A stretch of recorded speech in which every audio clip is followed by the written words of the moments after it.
are joined from Ramallah by the spokesperson for the Palestinian National Liberation Movement, Fatah, Ahmed Fattouh. Thank you for joining us on Qnews.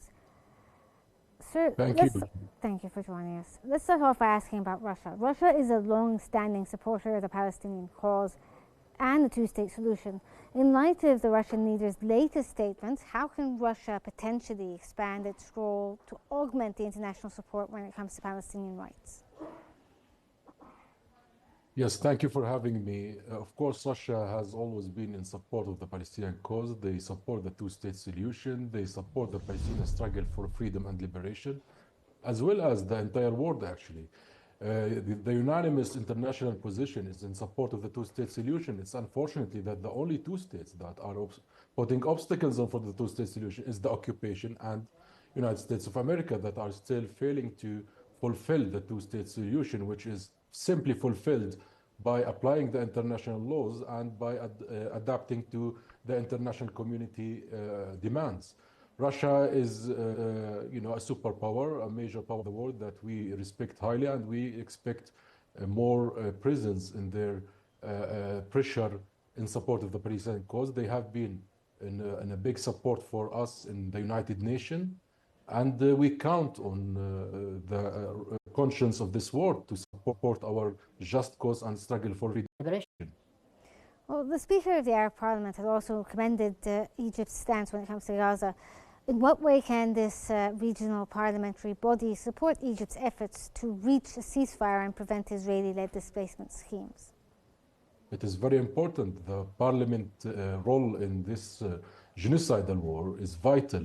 The Arab Parliament has been everywhere putting pressure in parliament unions and in parliament diplomacy to expose the Israeli crimes against humanity in Palestine, as well as transmit the message of the Palestinian people for liberation and independence. The Arab Parliament is in contact with the Palestinian National Council and coordination with each other to devise plans and visits in the world to try to bring more support for the Palestinian cause, as well as the Arab Parliamentary Union and many parliament unions around the world and support of Palestine. Also the Mediterranean Parliament Assembly just recently, and the Egyptian main role in that parliament in advocating for the Palestinian cause. There is a lot of work from the Arab world as well as the Friends of Palestine, parliamentarily and in the United Nations, diplomatically, all calling for ceasefire and to end this genocidal war and to go for the two-state solution. It's unfortunate that only one state is failing to listen to the conscience of the world, which is the United States of Israel, United States and of course Israel, which is the occupying power. Yes. Well, sir, since you talked about the international community and international bodies and how they've responded to what's happening in Gaza, Hamas also came out with a statement about Israel using starvation as a weapon. This reflects a broader humanitarian concern, and a lot of international bodies also spoke about this. What can be done to stop what's happening right now? What can be done is what in terms of stopping stopping of aid.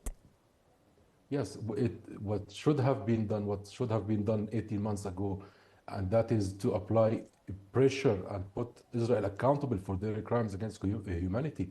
This starvation is not new news. This is happening since day one. Everybody knows about it. There's no organization in the world that haven't speaking about it.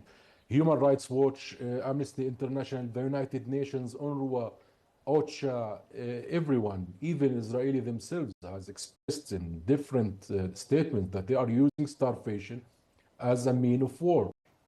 Recently, before that, Netanyahu, and Smotrich, all those war criminals have said explicitly that they want to starve the Palestinian population, to pressure Hamas in the negotiations. Netanyahu that from now on, since he inaugurated the second phase of his war, that from now on that the negotiation is going to be under the fire. That is the mere definition of terrorism. Terrorism means the use of violence to promote politics. And that is what Netanyahu and his far-right fascist government is doing. The world needs to sanction Israel. We have to speak truthfully here and frankly that the world need to sanction Israel. Well, sir, since you brought this up, I mean, what kind of international response, other than these sanctions, do you believe are necessary to address the current humanitarian crisis in Gaza? Because we've seen international bodies condemn and say this is illegal and so forth, but it's beyond their scope to apply any form of pressure on Israelis.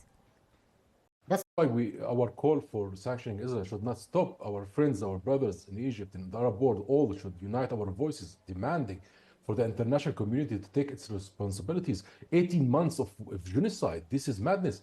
It shouldn't need 18 months to stop a genocide. In 2025, in a world where there is cameras, smartphones, and humanitarian law and international law and all this organization support of humanity and individual rights, this is taking place in 44 hours is a catastrophe, is a shame. The world need to put sanctions. The EU need to stop its trade with the Israeli occupation. No matter how hard they try to, find another ways to deal with Israel, there is no other way. They don't listen to anyone. The international law is obvious in these manners, and the ICC has already issued a condemnation for the Israeli occupation and convicted Netanyahu for genocide, as well as the advisory opinion of the ICC has been very clear that the Israeli occupation and the practice is unlawful.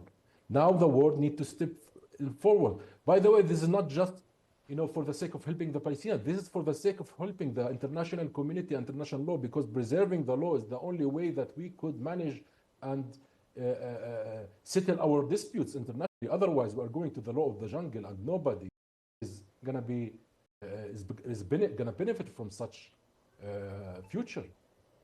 Okay, made your point clear there, sir. Thank you so much. From Ramallah, that was a spokesperson for the Palestinian National Liberation Movement, Fattouh, Ahmed Fattouh. Thank you so much for joining us here on Q News.